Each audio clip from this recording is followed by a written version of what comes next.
The Assembly will now hear an address by His Excellency Muhammad Yunus, Chief Advisor of the Interim Government of the People's Republic of Bangladesh.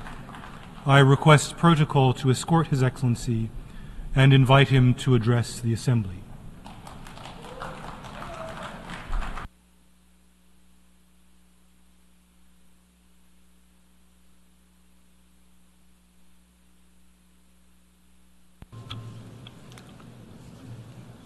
বিসমিল্লাহির রহমানির রহিম। মাননীয় সভাপতি, জাতিসংঘের সাধারণ পরিষদের সভাপতি নির্বাচিত হওয়ায় প্রথমেই আপনাকে আন্তরিক অভিনন্দন জানাচ্ছি। আমি আশ্বস্ত করছি যে আপনার এই দায়িত্ব পালনকালে বাংলাদেশ প্রতিনিধি দল আপনাকে পূর্ণাঙ্গ সহযোগিতা প্রদান করবে।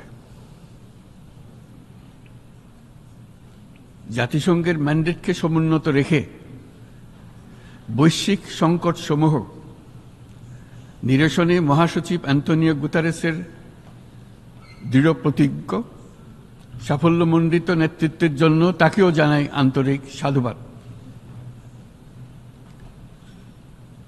সামিট অব দ্য ফিউচার আয়োজনে আমি মহাসচিবের দূরদর্শী ভূমিকার বিশেষ প্রশংসা করছি। সম্মেলনে যে pact for the future and declaration on future generations সর্বসম্মতভাবে গৃহীত হয়েছে, তা এজেন্ডা 2030 পরবর্তী বৈশ্বিক উন্নয়ন কর্মপন্থা নির্ধারণে বিশেষ সহায়ক হবে বলে আমি মনে করি। বাংলাদেশ বিশ্বাস করে যে এই সম্মেলনের অর্জন বৈশ্বিক সমৃদ্ধি অর্জনের জন্য আমাদের সবার অভিপ্রায় ও সহযোগিতা কাঠামো প্রণয়নে দিক নির্দেশক হিসেবে কাজ করবে। এই জুলাই আগস্ট মাসে বাংলাদেশে যে যুগান্তকারী পরিবর্তন সংগঠিত হয়েছে তার প্রেক্ষিতেই আজ আমি বিশ্ব সম্প্রদায়ের এই মহান সংসদে উপস্থিত হতে পেরেছি। আমাদের গণমানুষের, বিশেষ করে তরুণ সমাজের অফুরন্ত শক্তি আমাদের বিদ্যমান রাষ্ট্র কাঠামো ও প্রাতিষ্ঠানিক আয়োজনগুলো আমূল রূপান্তরের এক নতুন সম্ভাবনার দ্বার উন্মোচন করেছে। আমাদের ছাত্র ও যুব সমাজের আন্দোলন প্রথম দিকে মূলত ছিল বৈষম্য বিরোধী আন্দোলন, পর্যায়ক্রমে তা গণ আন্দোলনের রূপ নিয়েছে।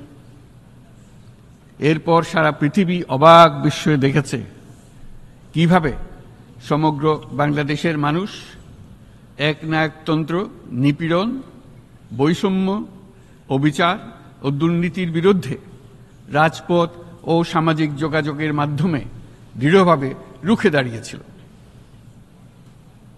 আমাদের ছাত্র জনতা তাদের অদম্য সংকল্প ও প্রত্যয়ের মাধ্যমে একটি স্বৈরাচারী ও অগণতান্ত্রিক শাসন ব্যবস্থা থেকে আমাদের মুক্তি এনে দিয়েছে।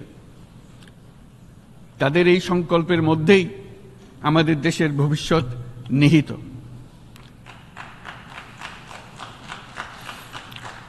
যা এই দেশকে বিশ্ব সম্প্রদায়ের মাঝে একটি দায়িত্বশীল জাতির মর্যাদায় উন্নত করবে বলে আমি বিশ্বাস করি। এই গণ আন্দোলন রাজনৈতিক অধিকার ও উন্নয়নের সুবিধাবঞ্চিত বাংলাদেশের আপামর জনসাধারণকে ঐক্যবদ্ধ করেছে। বাংলাদেশের মানুষ উন্নয়ন কর্মকাণ্ডকে অন্তর্ভুক্তিমূলক অংশীদারিত্ব রূপে দেখতে চেয়েছিল। আমাদের জনগণ একটা ন্যায্য, অন্তর্ভুক্তিমূলক ও কার্যকর গণতন্ত্রের জন্য লড়াই করেছে, যার জন্য আমাদের নতুন প্রজন্ম জীবন উৎসর্গ করেছে। আমাদের এই তরুণীরা যে প্রজ্ঞা, সাহস ও প্রত্যয় দেখিয়েছে তা আমাদের অভিভূত করেছে, সারা বিশ্ববাসীকে অভিভূত করেছে। বন্দুকের গুলি উপেক্ষা করে বুক পেতে দাঁড়িয়ে গিয়েছিল আমাদের এই তরুণরা। অবৈধ রাষ্ট্র ক্ষমতার বিরুদ্ধে প্রবলভাবে সোচ্চার হয়েছিল আমাদের তরুণ তরুণীরা, স্কুল পড়ুয়া কিশোর কিশোরীরা। তারা নিঃসঙ্গ চিত্তে উৎসর্গ করেছিল তাদের জীবন। শত শত মানুষ চিরতরে হারিয়েছে তাদের দৃষ্টিশক্তি। আমাদের মায়েরা, দিনমজুরেরা ও শহরের অগণিত মানুষ তাদের সন্তানদের কাঁধে কাঁধ মিলিয়ে নেমেছিল রাজপথে। তপ্ত রোদ, বৃষ্টি, মৃত্যু ভয়কে তোয়াক্কা না করে তারা সত্য ও ন্যায়সঙ্গত আকাঙ্ক্ষার বিরুদ্ধে দীর্ঘকালব্যাপী রাষ্ট্রযন্ত্রকে পরিচালনা করার অশুভ ষড়যন্ত্রকে পরাভূত করেছিল। জনগণের এই আন্দোলনে আমাদের জানা মতে প্রায় 800-র বেশি জীবন আমরা হারিয়েছি স্বৈরাচারী শক্তির হাতে। উদারনীতি, বহুত্ববাদ ও ধর্মনিরপেক্ষতার উপর মানুষের গভীর বিশ্বাস থেকেই বাংলাদেশ রাষ্ট্রের অভ্যুদয় হয়েছিল। 1971 সালে যে মূল্যবোধকে বুকে ধারণ করে আমাদের গণমানুষ যুদ্ধ করেছিল, সেই মূল্যবোধকে বহু বছর পরে আবার জেনারেশন জি, যে প্রজন্ম জি, নতুনভাবে আমাদেরকে দেখতে শিখিয়েছে। এরকমটি আমরা দেখেছিলাম 1952 সালের ভাষা আন্দোলনে, বাংলাকে মাতৃভাষা হিসেবে প্রতিষ্ঠার সময়। বাংলাদেশের এই অভ্যুত্থান আগামী দিনগুলোতে বিশ্বের বিভিন্ন প্রান্তে মানুষকে মুক্তি ও ন্যায় বিচারের পক্ষে দাঁড়াতে প্রেরণা যোগাবে। আমাদের মুক্তি ও গণতান্ত্রিক আকাঙ্ক্ষাকে বাস্তবে রূপ দিতে আমি তাই আজ বিশ্ব সম্প্রদায়কে আমাদের নতুন বাংলাদেশের সঙ্গে সম্পৃক্ত হওয়ার উদাত্ত আহ্বান জানাচ্ছি। মাননীয় সভাপতি, যে রাষ্ট্র কাঠামো দুঃসহ হয়ে গেছে তার পুনর্গঠনের জন্য আমাদের তরুণরা, দেশের আপামর জনসাধারণ একমত হয়ে আমার এবং আমার উপদেষ্টা পরিষদের উপর আস্থা রেখে সরকার পরিচালনার এক মহান দায়িত্ব আমাদের উপর ন্যস্ত করেছে।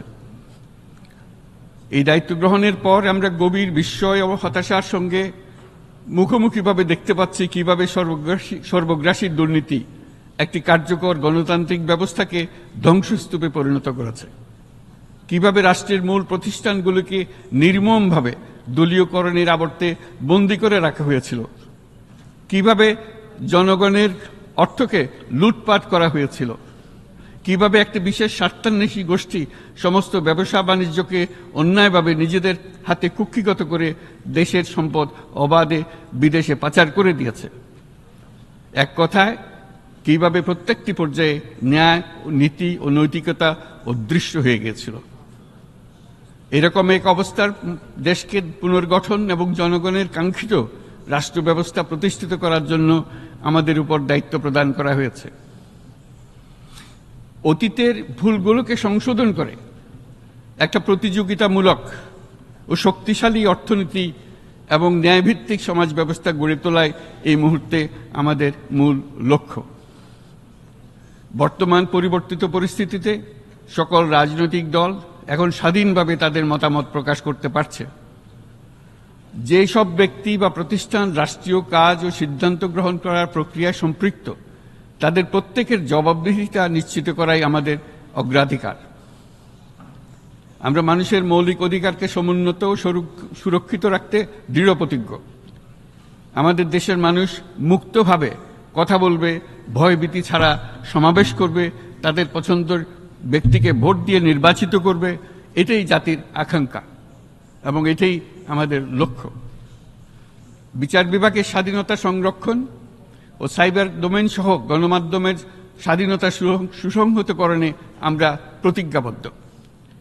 আমাদের একজন কৃষক বা একজন শ্রমিকের সন্তানও যেন সমাজের সর্বোচ্চ শিখরে পৌঁছতে পারে, সেই লক্ষ্যে বিশালকার অবকাঠামো নির্মাণের বদলে স্বাস্থ্য ও শিক্ষা খাতে বরাদ্দ বৃদ্ধির আমরা গুরুত্ব আরোপ করছি।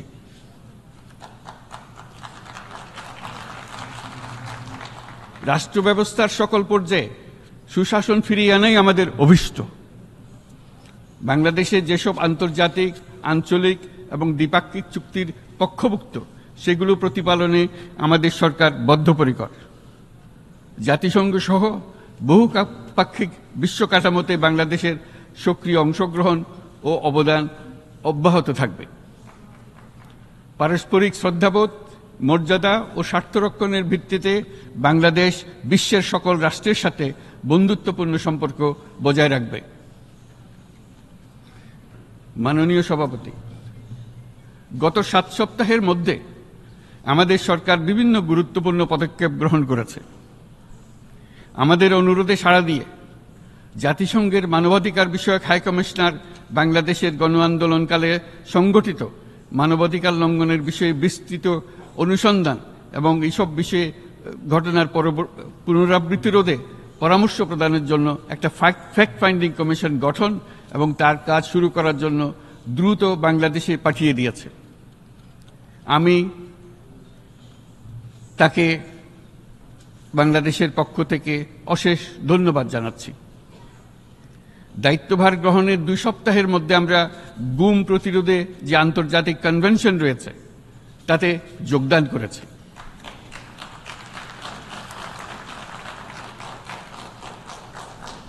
এর আশু বাস্তবায়নের জন্য প্রয়োজনীয় দেশীয় আইন ও বিধি প্রণয়নে আমরা এখন প্রক্রিয়া শুরু করেছি। বাংলাদেশে গত 1.5 দশকে যে সমস্ত গুমের অভিযোগ রয়েছে সেগুলো তদন্ত করার জন্য একটি তদন্ত কমিশন এই মুহূর্তে কর্মরত আছে। মানুষের আস্থা, আত্মবিশ্বাস ফিরিয়ে আনতে এবং নির্মম অতীত যেন আর ফিরে না আসে কোনোদিন, সেই জন্য আমরা কিছু সুনির্দিষ্ট খাতে সংস্কারকে অগ্রাধিকার দিয়েছি। সেই লক্ষ্যে আমরা বিদ্যমান নির্বাচন ব্যবস্থা, সংবিধান, বিচার ব্যবস্থা, জনপ্রশাসন, আইন শৃঙ্খলা ব্যবস্থা সংস্কারের জন্য স্বাধীন কমিশন গঠন করেছি। সংবাদপত্র ও গণমাধ্যমের সংস্কারের জন্যও পৃথক কমিশন সহ আরও কয়েকটি বিশেষ বিষয়ে কমিশন গঠন প্রক্রিয়াধীন রয়েছে। ব্যবসা বাণিজ্যে অনুকূল পরিবেশ সৃষ্টির লক্ষ্যে আমরা ব্যাংক ও আর্থিক খাতের ব্যাপক সংস্কারের উদ্যোগ গ্রহণ করেছি। কোনো বিদেশি ব্যবসা বা বিনিয়োগ যেন ক্ষতিগ্রস্ত না হয় তা নিশ্চিত করতেও আমরা বদ্ধপরিকর। এইসব সংস্কার যেন টেকসই হয়, দীর্ঘমেয়াদে নিশ্চিত করতে এবং অবাধ ও নিরপেক্ষ অংশগ্রহণমূলক নির্বাচনের জন্য উপযোগী পরিবেশ সৃষ্টি করতে আমরা কাজ করে যাচ্ছি। গণতন্ত্র, আইনের শাসন, সমতা, সমৃদ্ধি অর্জনের মাধ্যমে একটি ন্যায়ভিত্তিক সমাজ হিসেবে আত্মপ্রকাশের অভিপ্রায় বাস্তবায়নে আমি বাংলাদেশের প্রতি আন্তর্জাতিক সম্প্রদায়ের সমর্থন ও গভীরতর সম্পর্ক গঠন করার জন্য আহ্বান জানাচ্ছি।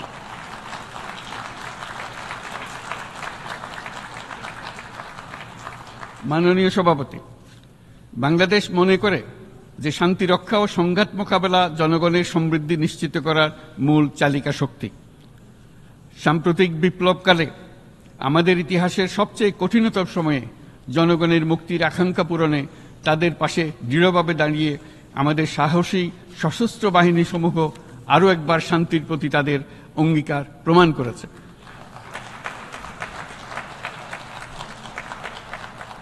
এটা সম্ভব হয়েছে শান্তি রক্ষায় আমাদের অঙ্গীকারের কেন্দ্রবিন্দুতে মানবাধিকারকে স্থান দেওয়ার ফলে। জাতিসংঘের পিস বিল্ডিং কমিশনের সূচনা লগ্ন থেকেই শান্তি রক্ষার মতো শান্তি বিনির্মাণেও বাংলাদেশ সমান অঙ্গীকার ব্যক্ত করে এসছে। আমাদের দিনগুলোতে আমরা জাতিসংঘের শান্তি রক্ষা কার্যক্রমে আমাদের মূল্যবোধ ভিত্তিক অবদানের ধারাবাহিকতা রক্ষা, সমুন্নত ও প্রসারিত করতে বদ্ধপরিকর। জাতিসংঘের শান্তি রক্ষা কার্যক্রমে অবদানকারী তৃতীয় বৃহত্তম রাষ্ট্র হিসেবে বাংলাদেশ এখন পর্যন্ত 43টি দেশে 63টি মিশনে শান্তিরক্ষী প্রেরণ করেছে।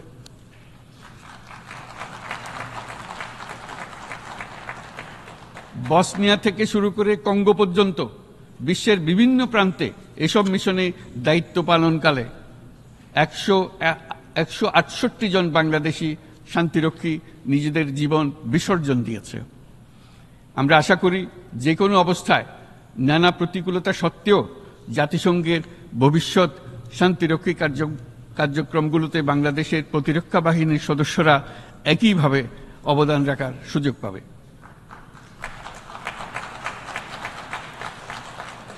মাননীয় সভাপতি, আমাদের সকলের বাসস্থান এই পৃথিবী বৈশ্বিক অগ্রাধিকারগুলোকে সঠিকভাবে নির্ণয় করতে আগ্রহী। জলবায়ু পরিবর্তন আমাদের সকলের অস্তিত্বের প্রতি হুমকি স্বরূপ।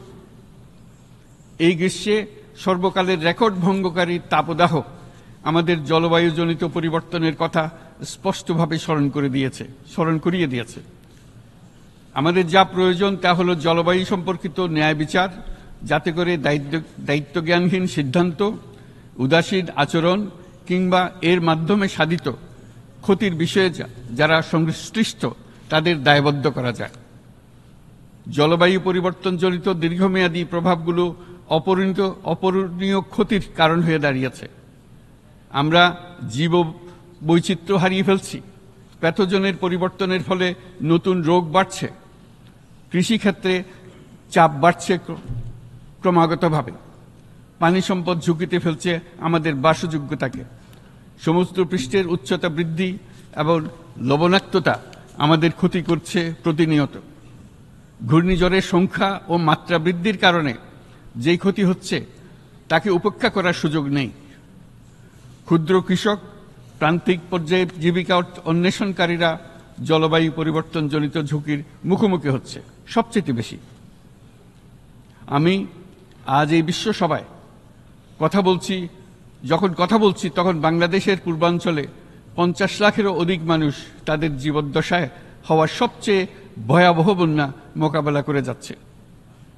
মহাসচিব গুতেরেস আমাদেরকে দেখিয়েছেন যে বিদ্যমান পরিক্রমা অব্যাহত থাকলে বিশ্বের গড় তাপমাত্রা 2.7 ডিগ্রি সেলসিয়াস বৃদ্ধির দিকে অগ্রসর হতে থাকবে। তাই বাংলাদেশের মতো জলবায়ু ঝুঁকিতে থাকা দেশগুলোতে অভিযোজনের জন্য ব্যাপক বিনিয়োগের আহ্বান জানাচ্ছি।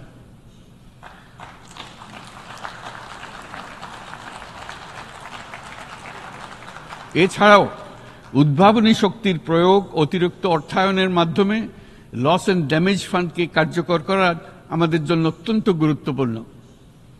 একইভাবে আমাদের প্রয়োজন প্রযুক্তির সহজলভ্যতা, সক্ষমতা বৃদ্ধি। নির্দিষ্ট করে বললে আমাদের দরকার জীবন রক্ষাকারী প্রযুক্তি, বিশেষত কৃষি, পানি এবং জনস্বাস্থ্য খাতে, যেখানে ক্ষুদ্র ক্ষুদ্র উদ্ভাবন এবং সমাধানসমূহ ঝুঁকিতে থাকা জনগোষ্ঠীকে রক্ষা করতে পারে। জলবায়ু সংকটের মোকাবেলা এবং বৈশ্বিক অর্থনীতি সুসংহতকরণে আমাদের যুগপৎভাবে কাজ করতে হবে। বিশ্ব সম্প্রদায় এখন কার্বন মুক্ত পৃথিবী গড়ে তুলতে মনোযোগী হচ্ছে। বিশ্বের অধিকাংশ মানুষকে এই ধরনের পরিবর্তনের সুফলভোগী করতে হলে নেট জিরো পৃথিবীর দিকে আমাদেরকে অগ্রসর হতে হবে। বাংলাদেশের মতো দেশগুলোকে সাথে নিয়ে যেতে হবে। তা না হলে পারস্পরিক দায়িত্ববোধের মাধ্যমে পারস্পরিক সমৃদ্ধি অর্জনে আমাদের সার্বজনীন অঙ্গীকার পূরণে পিছিয়ে পড়ব আমরা। এই ক্ষেত্রে আমি বিশ্বাস করি সমগ্র বিশ্ব একসাথে 3-0 লক্ষ্য অর্জনের ধারণা বিবেচনা করে দেখতে পারে, যার মাধ্যমে আমরা শূন্য দারিদ্র্য, শূন্য বেকারত্ব এবং শূন্য নেট কার্বন নিঃসরণ অর্জন করতে পারি। যেখানে পৃথিবীর প্রতিটি তরুণ তরুণী চাকরি প্রার্থী না হয়ে বরং উদ্যোক্তা হিসেবে নিজেকে প্রতিষ্ঠিত করার সুযোগ পাবে। তারা যেন এই সম্পদের সীমাবদ্ধতা সত্ত্বেও নিজ নিজ সৃজনশীলতার বিকাশ করতে পারে, যেখানে একটি ব্যবসায়িক উদ্যোগ সামাজিক সুফল, অর্থনৈতিক মুনাফা এবং প্রকৃতির প্রতি দায়িত্বশীলতার মধ্যে একটি চমৎকার ভারসাম্য আনতে পারে, যেখানে সামাজিক ব্যবসার মাধ্যমে যে কোনো ব্যক্তি ভোগবাদী জীবনধারা থেকে উত্তরণ করে সামাজিক ও অর্থনৈতিক পরিবর্তনের সৃজনশীল শক্তি হিসেবে নিজেকে প্রতিষ্ঠিত করতে পারে।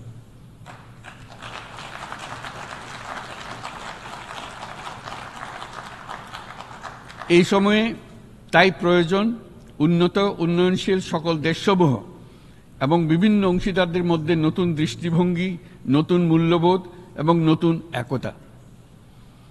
সামগ্রিকভাবে এই লক্ষ্য অর্জনে জাতিসংঘ ব্যবস্থা, জাতীয় আঞ্চলিক পর্যায়ে সরকারসমূহ, সকল ব্যবসা প্রতিষ্ঠান, বেসরকারি অংশীজন এবং দাতব্য সংস্থাগুলোকে একসঙ্গে কাজ করতে হবে। আমাদের অর্থনৈতিক কাঠামোতে সামাজিক ব্যবসাকে স্থান দিলেই নিচের অর্ধেকাংশ মানুষের জীবনে তা বিরাট পরিবর্তন আনতে পারে।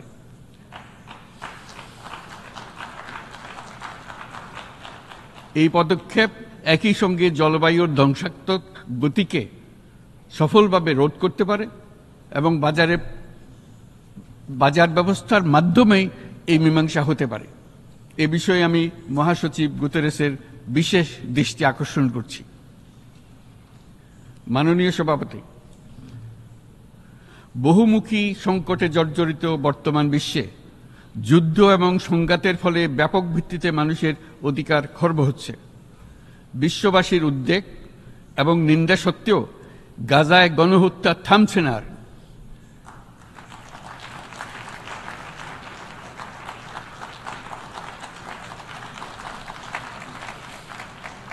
ফিলিস্তিনের মতো বিদ্যমান বাস্তবতা কেবল আরব কিংবা মুসলমানদের জন্যই উদ্বেগজনক নয়, বরং তা সমগ্র মানব জাতির জন্যই উদ্বেগের বিষয়।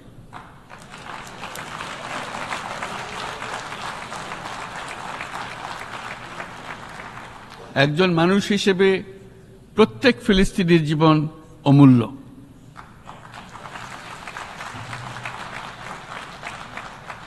ফিলিস্তিনের জনগণের বিরুদ্ধে যে মানবতা বিরোধী অপরাধ হচ্ছে তার জন্য সংশ্লিষ্ট সকলকে দায়বদ্ধ করতে হবে।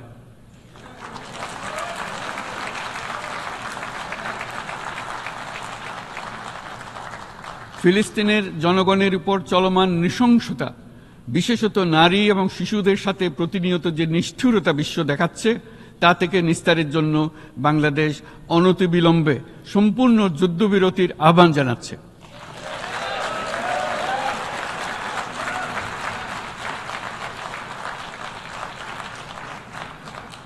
দ্বিরাষ্ট্রভিত্তিক সমাধানেই মধ্যপ্রাচ্যে টেকসই শান্তি আনতে পারবে।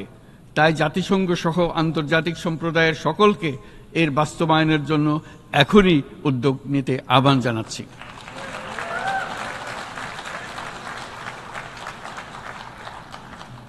গত 2.5 বছর ধরে ইউক্রেনে চলমান যুদ্ধে বহু মানুষ প্রাণ হারিয়েছে।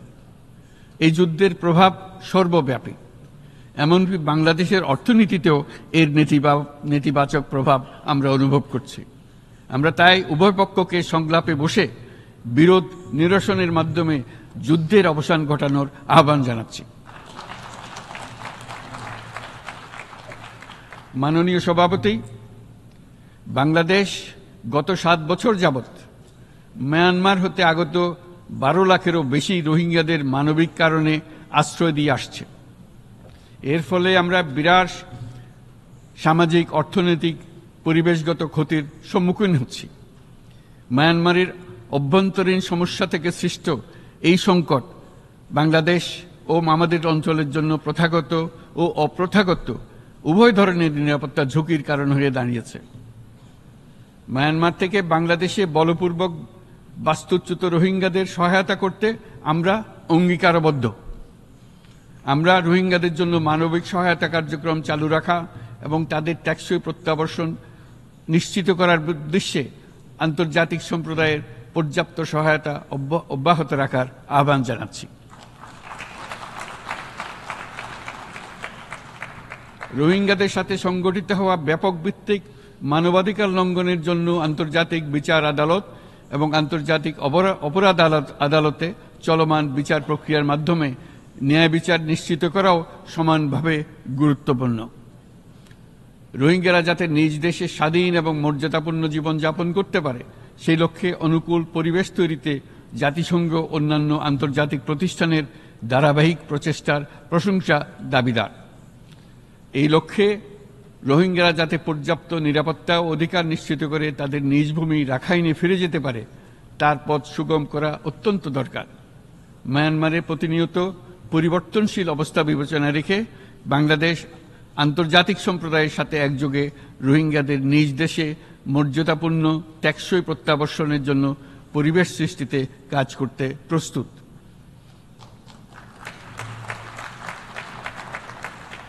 মাননীয় সভাপতি, রাজনৈতিক মুক্তি এবং সামাজিক অর্থনৈতিক জাগরণ ব্যতীত শান্তি ও নিরাপত্তা নিশ্চিতে সাফল্য অর্জন করা সম্ভব নয়। প্রায় এক দশক পূর্বে বিশ্ব সম্প্রদায় সর্বসম্মতক্রমে এজেন্ডা 2030 প্রণয়ন করেছিল। আমরা সবাই আমাদের সামষ্টিক আকাঙ্ক্ষা ও বিশ্বাস অর্পণ করেছি এই সার্বজনীন টেকসই উন্নয়ন অভিষ্টগুলো অর্জনে। সার্বিকভাবে মাত্র 17% ও কম লক্ষ্যমাত্রা অর্জন হয়েছে। স্পষ্টতই এই ক্ষেত্রে অনেক উন্নয়নশীল রাষ্ট্র আরও পিছিয়ে আছে। উন্নয়নশীল দেশগুলোকে এসডিজি অর্থায়নে বছরে প্রায় 2.5 থেকে 4 ট্রিলিয়ন মার্কিন ডলারের সমান ঘাটতি মোকাবেলা করতে হচ্ছে।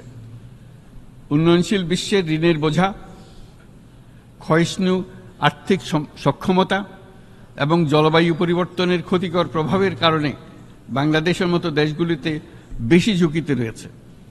আমরা আশা করি উন্নয়নের জন্য অর্থায়ন সংক্রান্ত চতুর্থ আন্তর্জাতিক সম্মেলনে এই ধরনের জটিল এবং কাঠামোগত সমস্যাগুলোর দিকে নজর দেওয়া হবে। বহুপাক্ষিক আর্থিক প্রতিষ্ঠানগুলোকে এমন অভিন্ন লক্ষ্যে নিয়ে যাওয়ার কাজ করতে হবে যাতে সকল রাষ্ট্র সমানভাবে সম্পদ ও সুযোগের ব্যবহার করতে পারে। তারা নিজেদের কর্মসূচিতে সামাজিক ব্যবসাকে গুরুত্বপূর্ণ ভূমিকা দিতে পারে, যাতে নিম্ন আয়ের দেশগুলোর বাস্তবতাকে বিশেষভাবে মোকাবেলা করা যায়, যা ব্যবসায়ী উদ্যোগ এবং ব্যক্তির সৃজনশীলতাকে উদ্বুদ্ধ করে, যা বঞ্চিত জনগোষ্ঠীকে বিশালভাবে সহায়তা করে। এই ক্ষেত্রে অবৈধ অর্থের প্রবাহ এবং উন্নয়নশীল দেশগুলো থেকে সম্পদ পাচার বন্ধ করা অত্যন্ত আবশ্যক। উন্নয়নশীল দেশগুলো থেকে পাচার হয়ে যাওয়া সম্পদ ফেরত আনার জন্য আন্তর্জাতিক সহযোগিতা জোরদার করতে হবে। আমরা আশা করি কর ফাঁকি রোধে আন্তর্জাতিক কর কনভেনশন অতি শীঘ্রই গৃহীত হবে। মাননীয় সভাপতি, আমরা যে নিবিড়ভাবে সংযুক্ত বিশ্বে বসবাস করছি, সেখানে অভিবাসন এবং মানুষের অবাধ প্রবাহ এক অলঙ্ঘনীয় বাস্তবতা। বাংলাদেশি নাগরিকরা প্রতিনিয়ত বিভিন্ন দেশে অভিবাসী হিসেবে যাচ্ছেন। তারা বিভিন্ন দেশে তাদের কর্মসংস্থানের সন্ধানে আছেন। বিশ্বের বিভিন্ন প্রান্তে এই মুহূর্তে প্রায় 1.5 কোটি প্রবাসী বাংলাদেশি আছেন। সকলের জন্য অভিবাসনের উপযোগিতা নিশ্চিত করতে বিশ্ব সমাজকে নিরাপদ, সুশৃঙ্খল এবং নিয়মিত মর্যাদাপূর্ণ অভিবাসনের পথ সুগম করতে হবে। আন্তর্জাতিক সম্প্রদায়কে অভিবাসীদের মানবাধিকার এবং তাদের প্রতি মানবিক আচরণ নিশ্চিত করতে হবে। অভিবাসনের উপর 2018 সালে যে গ্লোবাল কম্প্যাক্ট অন মাইগ্রেশন গৃহীত হয়েছে, তার পূর্ণ বাস্তবায়নে বাংলাদেশ প্রতিশ্রুতিবদ্ধ এবং একই সাথে অনিরাপদ অভিবাসন রোধেও আমরা বদ্ধপরিকর। মাননীয় সভাপতি, প্রতি বছর প্রায় 25 লক্ষ তরুণ তরুণী বাংলাদেশের শ্রমবাজারে যুক্ত হচ্ছেন। বাংলাদেশের বিপুল জনশক্তির প্রায় 2/3 তরুণ। এই জনশক্তিকে বর্তমান ও আগামীর জন্য গড়ে তোলা বাংলাদেশের জন্য একটা বড় চ্যালেঞ্জ। ক্রমপরিবর্তনশীল কর্মজগতে একজন তরুণকে প্রতিনিয়ত নতুন দক্ষতা অর্জন করতে হয়। এই কর্মপরিবেশের সাথে মানিয়ে নেওয়া শিখতে হয়। এই জন্য বাংলাদেশ যখন মধ্যম আয়ের দেশ হিসেবে উন্নতি হচ্ছে, তখন আমরা শিক্ষা এবং প্রযুক্তিগত সহায়তা লাভের উপর বিশেষ জোর দিচ্ছি। এবার কৃত্রিম বুদ্ধিমত্তার বিষয়ে আসি। কৃত্রিম বুদ্ধিমত্তার অভাবনীয় বিকাশ এবং এর বহুমাত্রিক প্রয়োগে বাংলাদেশ বিশেষভাবে আগ্রহী।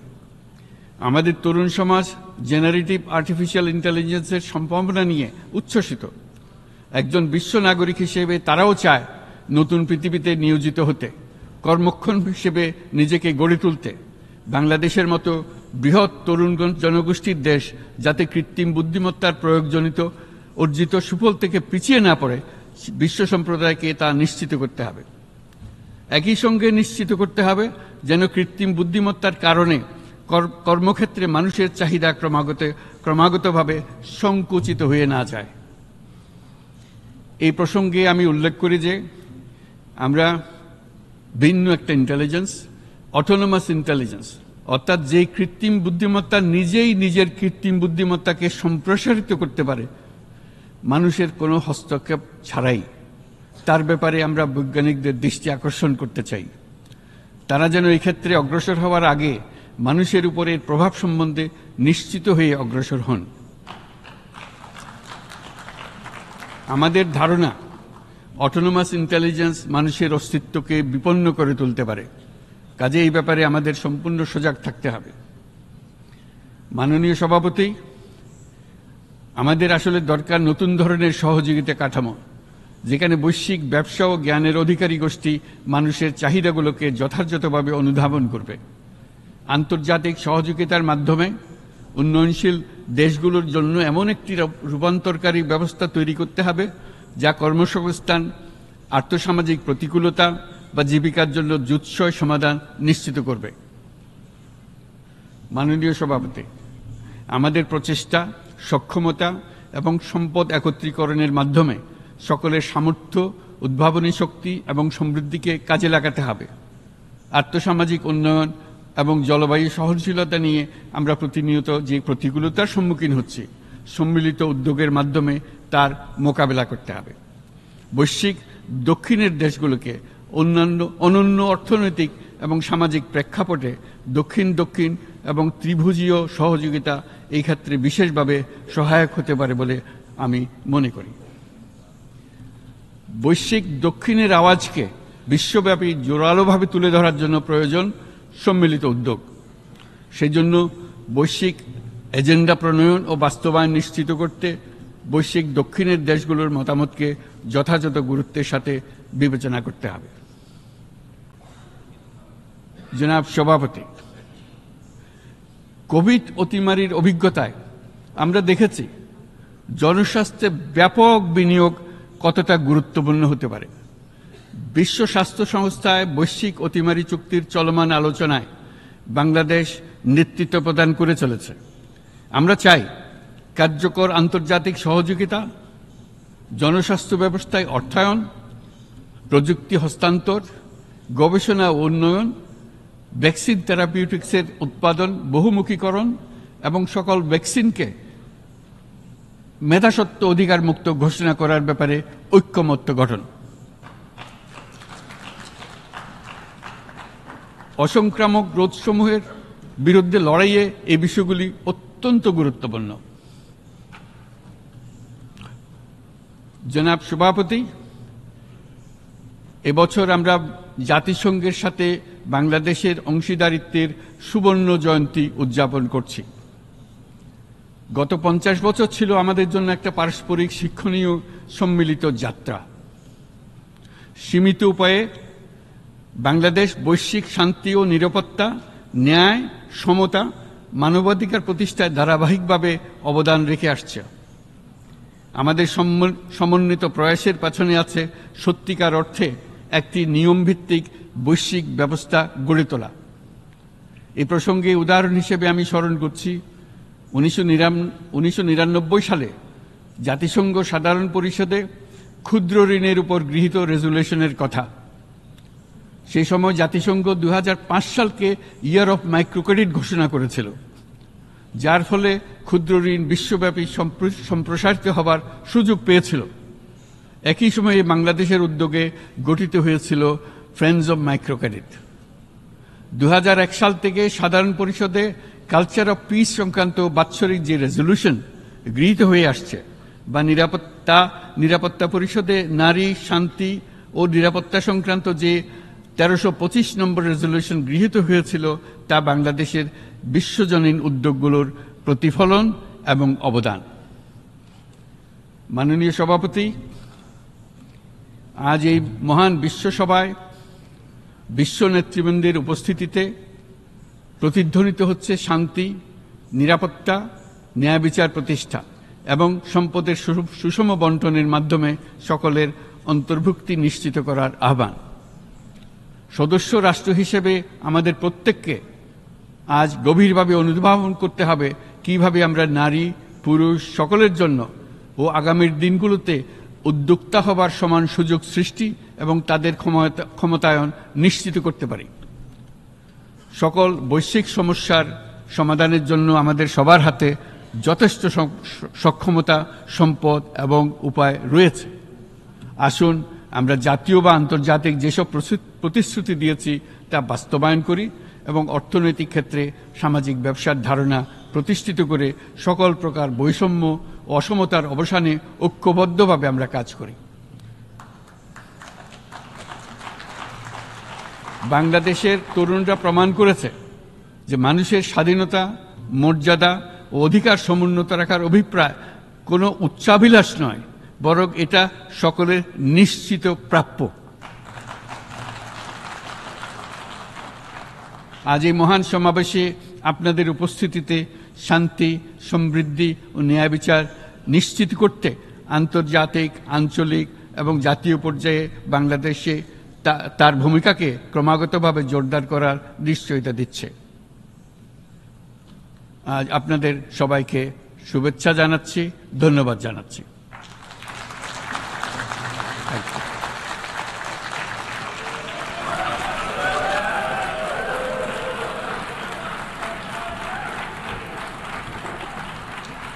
On behalf of the Assembly, I wish to thank the Chief Advisor of the Interim Government of the